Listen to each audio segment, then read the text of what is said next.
Sawadika Grace Tours and Travels malak na in Thailand trip kal na hun ram chang in hong le don ta October thabi ki karwalin ka hawin kan kal dona adu apiang tan booking ati theirenge November thabi ki girls only Thailand trip ani don wangin mi chetan big booking kan hong don ani Thailand mun nuam chi sang kan phang honga chu mai ba ka activities chi sang ti turam don bokani booking ti hun chung hi kan hong rei don lawa booking ti du tan anhoi number kan don tar la na te hian zo fya theireng kan ni e airport lampanin kan ta le wang ti hian China chu karon rocking viau in ka thia kan kal na hi so lai son kan gungruwa vel te kan furtu na kan luggage vel te hela hi kan thunga an hung lama hian to một thu ka du tak kan kim ta kan kal thei do ne ei pabia men nal lutuk Qing dynasty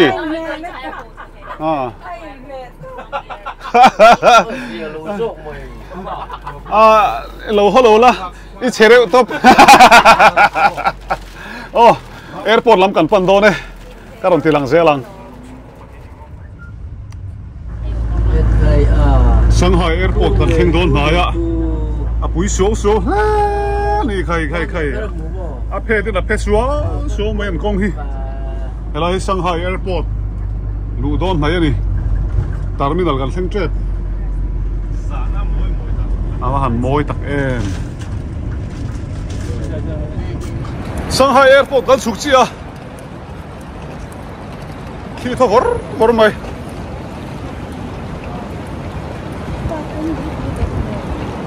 amun hinuam khop maya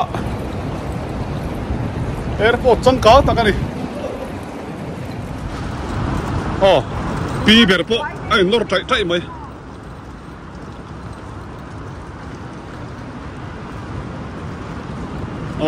achang tunu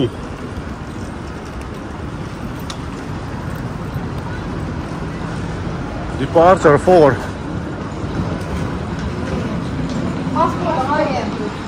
passport ngay lại Tawng cần lưu đó này cần lưu thu cái là hay apui khóc mày Shanghai airport pilot te air hostess hello te anh lâu cal rồi mày sao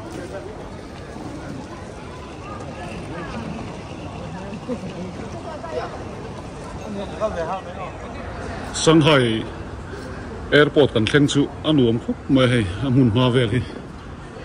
Trăng cáng tệ mình đi so là sẽ airport anh nhá hey anh đi cho nên chụp hai đám na tắm ta gần lâu đó bác ạ chụp hai đám phải hiện mobile hay là hiện charge thế nào là này hey anh đã avec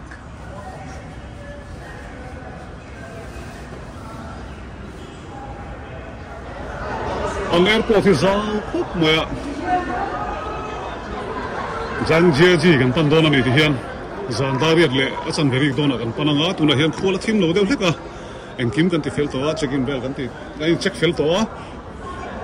manu na ko hoi vau to mai airport changkang takani alang thelo mai ni la hian extra lo la ni hi hei kho cha khoin putarina sertir kung fu Thiam ani yang mastering get the stuff covered hey airport chu kan oma kan tho hun chep to hai minute so panga vel chiong to kan zinga mi doctor biak mo yan a boarding pass ati bo tlat mai azun hla ne la lo bo ya tia kan boi ru tu hey engti ga ti do po kan thelo wa trong an Thiam si lo wa gate da kan va zo do na tu la khan eng ma Thiam lo wa ke ma ni gate a hian duty la lut box si lo wa heti ni chuanin kanin kalsan chuan a boi thak vek do che engkim mai hi tong an Thiam si lo nen pu biak mo ya po a khoi thak don nu tu ka chuwang thei kan phi vut ani a ti bo a Thiam lo te pon yang ma ro chu pal hiom ve theia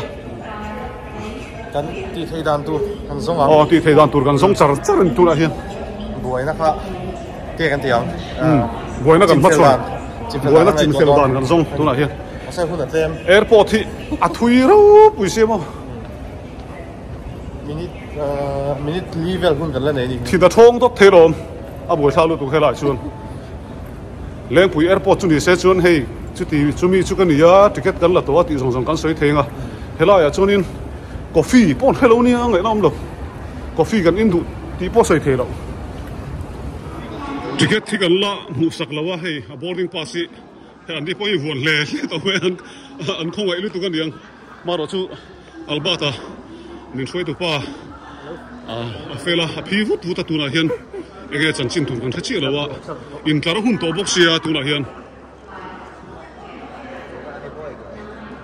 buổi thao khóc mấy vấn chứ mà in tổ là vang in cái in tổ là in đâu in sạc đâu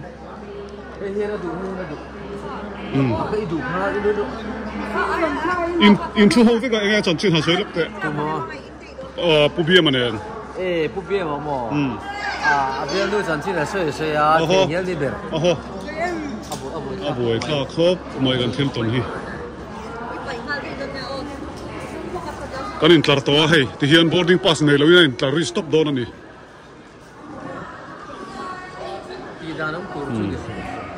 kan nu te hon tong trai ya pathian sara kan thlok thei nge tur anga yila o hei le ati bo tu ber su nia ala nui furfura hei midang tolo nuwa kan dil lui don ani ti hian hei anin tara hela hian tom na beran nia ke ni hi tom na bera enge mokan soi pui lok don ani lo chuan thona pok kan chuang lo ho mai the ni ka thelo se to lo awan nei thla la zok chu passport ati bo lo lawa boarding pass chu khalo ti bo wa in kan fan nei na em chu so duty son in sap tong lo thiam hlawa sap tong lo thiam hlawa nge tanga kan lokala sap tong lo thiam mi alowa kan van nei le mai tila kan van nei don em tin clear zo kang kai an ding tau mai tu na thila la soi thei si lawa khongai na thil turin tu na hian khongai na thil turin ding me gani ken hi lu to ro mi ti box wa boi thla leo kan zong zong thona lu to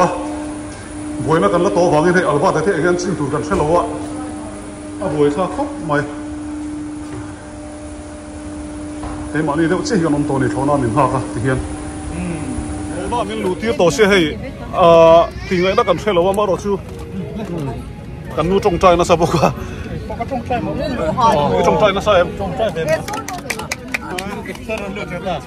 rồi lúa số, boarding pass thì bao rồi lúa ta đi số, à có hẳn van này em, trồng thiềm lâu ta cá ra cái nó mà, như thế là, Albata này chúng phải cần làm nó sao được rồi. Bắt bùi hết sao Trời, cái sợi phèn thế. Har sát nó chút chín cái này ta. Har sát mà. Khay, Tibo ba. Rồi nuôi ta. Alo, mình phải mấy. Tên lo chú hao đây rồi. Tên lo chú đây rồi. Ai, tay in khen mấy anh. Sợi đuôi này em. Til hi, har sát nó chút lâu xuống về thì bây giờ cùng chuan trò. Lộn không mẹ? Kiếm ta cái cần thọc lại thế đó đấy. Cái chuyện khác, Albatan, athil sợi tháo đâu. UBM anh buổi na tổ lại khan coffee gần lâu yên na, mình on call la. Hey, boarding pass ati bao anh tia, athil sợi tháo đâu chứ? Thil rẻ rẻ hi, công khát châu om lâu, aron tia. Tour agency này ya chuan arin tla khop mai tu na po har san na kan này ya. Chatak ina soi puya. Atil Tibo hi kan zoram khobe la alar don mange aza tha ni le nem a in thiar lanin I mun thiar ve ni an lo la man ani ang talai chen khan ni ro se tuna hian Zhangjiajie kan tho do ne dim takin dam takin thona chung kan lu ta kan che don hai ani ang chung ta poron on moi to khop mai Pakhatin sara Zhangjiajie phim cuối cả lắm Thiam lâu Tawng takin kan theng le tai tu na chuan thona tang kan chu kanga kan hanin ti fel vel lenga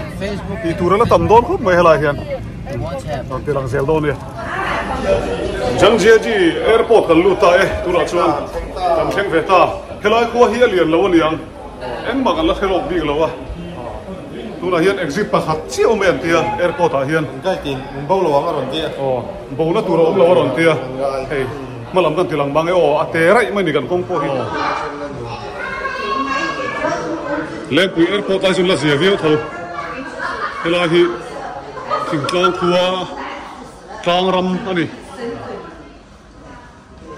thing tlang khuwa kan ti ve ngo ta chiang bik lo ni tura nga yang hei tiang vel om na hi ni don hi aro pui do ne mình con cái bộ chuông liền ni chin ka chuan in chuan tir don level han kan buai khop mai kan buai na chan zo ka chu khami boarding pass kha alo bo mai mar chu boarding pass chu alo om lawa en kim check fel vek to ni wangin check to na ka chu an thei tho kan bring up mar chu Tibo em ka chu a fulo ve deu ni trong kan thiam lo nen an thiam lo nen en kan trong em mang ton lo nen khan na buai deu mek a kan lau thong về man deu lek ani kha ase lau thon em tura lo ne lo we boarding pass alo bo pal ni pon thona hi a chuan thei tho ti kan proof ta hela hi kan kal tur khuwa vel ani mele hei awa han nuam don hela te hi pui ve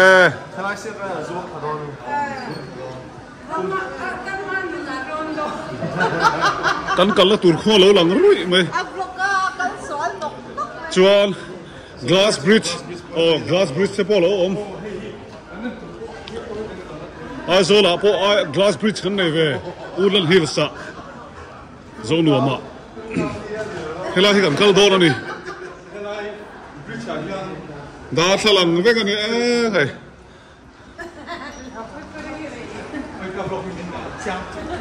an airport hi cầm bay lót qua kan pilot tun mi khamo bay lót tụi nó cầm ta lau lu tuk ring ta to pa khamo tum smooth lo lu tuk alei vak maya khatiang em lu tuk tur ni lo min zara ka chuông vềนู่n đó em mà smooth lâu khá cái là chuông con cái lâu cái cái trùm voi khát nó này khatiang khamo cái mỏ cái pun ka khalin khát em có gì khát em có ni lo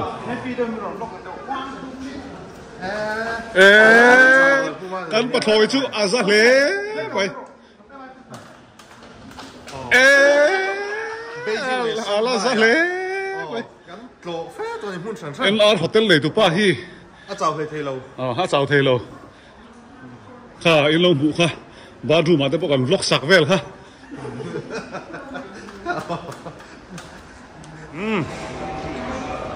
welcome to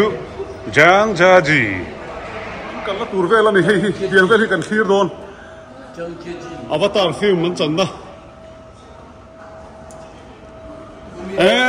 allo in kai la samai hei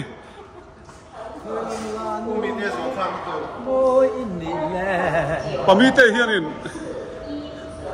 ti hian in pek na hi ro pui kan ti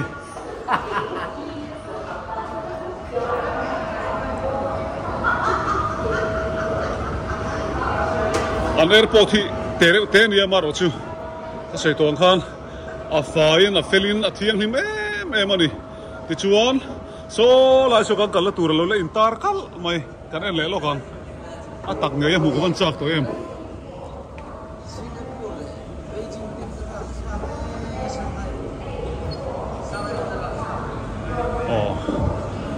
khilai khi kan kal la tur ani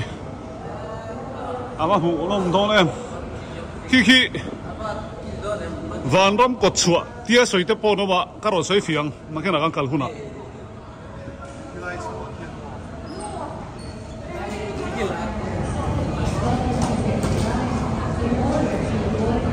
ka beg lo thin bo ta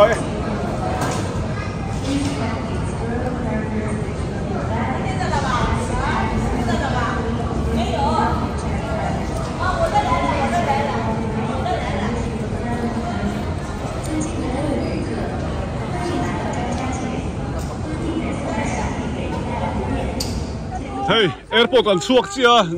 Zhangjiajie airport kan chuak chia ani leng kui airport ten poi ang deuh hleka hela hi airport hi te a Zhangjiajie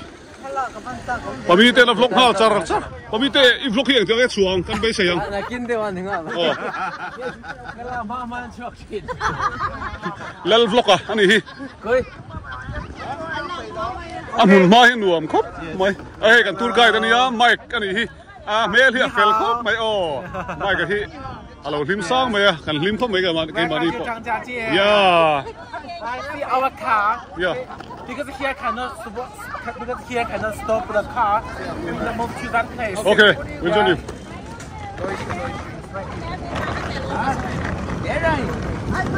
Anh chuồn nó tù ra, còn câu đó này.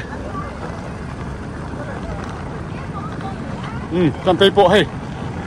Anh nụ lại nắp tổ mấy. Anh nuôi bị tiền hay là anh hun hi? Em nuôi tất cả những tiếng airport thế này. Oh, tiền nó nuôi trò. Thỉnh thoảng hal đấy mày ạ. Cần hung làm cái cần tiền lắm nghe. Hay cần nuôi nhá.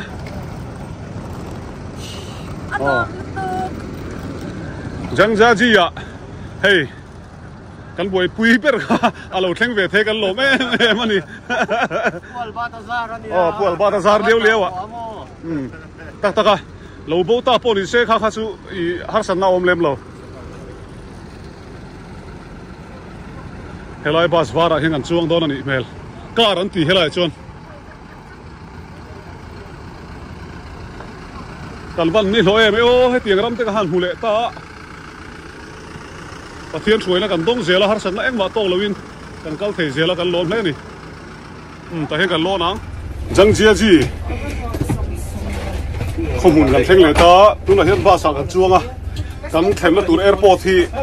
minute so pa kal vela tia. Kan ta le phang phang nga hotel ka ro tilang le do ni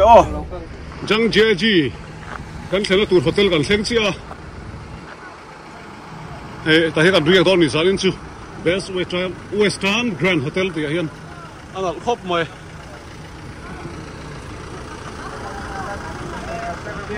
anom melu tuk a ko thervel ponuam hela hi ko tere te ania ma se apui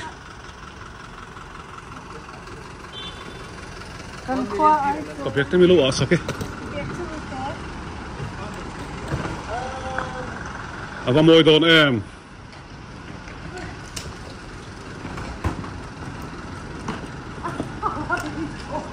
Và bây giờ mà bộ chào tống tăng.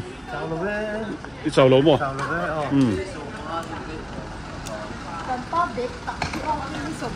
Iril ru dik tak mi lâu sil. Akaril ru dik tak chon. Pasal channel lan lo ka lao ber.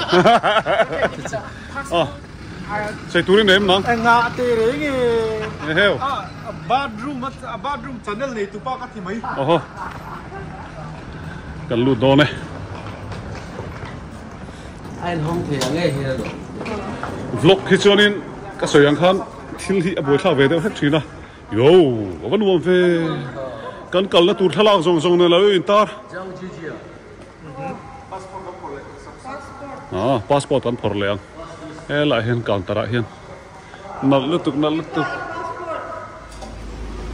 Hello hiền. Thi lệ tu kan la le lo don ni hotel a hiền lo tlai to sia. Ki la hati do khana rem che to si lo wa. Hello ya hi kan barbecue tir don ni hi. Ka la tek mai. Ka try don. Thì ar ke lo ne ta nu men din ai cha kang chu ti leng. Nu men di lar thak tu lai su kan nu na hiền. Hey. Hem ha la tu la hian purun var hem te po kan ti vek non ani ti hi a han tha em chubite bulu mai ani hei hotel kha hela hi nia a thang che hian kan luam ti so ta ka de ti hi lo sit vek ma se tu na chon suit ta hom do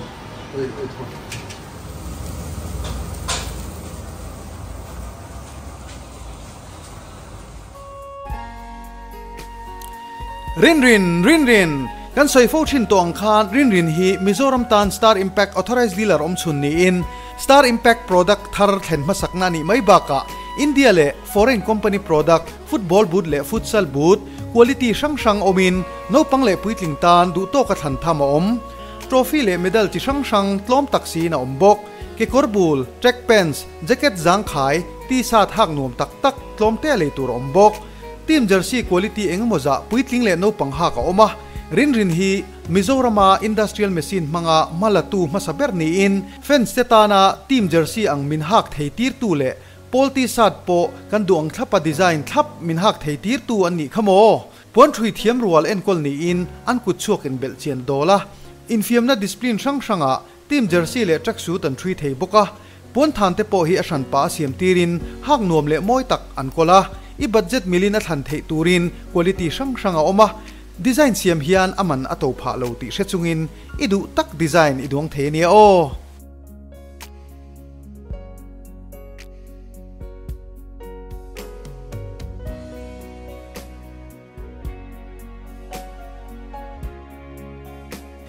sublimation t-shirt printing kan ti theive boka khol thatak mangin idu ang design emo thalak mimal thalak pol thalak chungko thalak shia rengna ta ne mo idu ang engpo kan nem kai sak theive ka che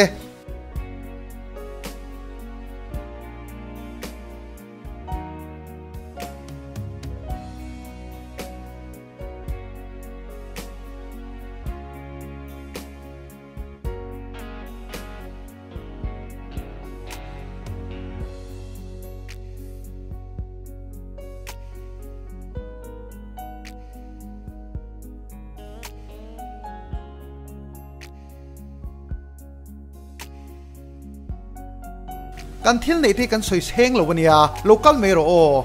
mindor thin tu te hne na lom thu kan soya mindor chun zom zel turing kan som cheu lo thu ha cholula indu ang tak in mu theinan kan lo boi puyang cheu rin star impact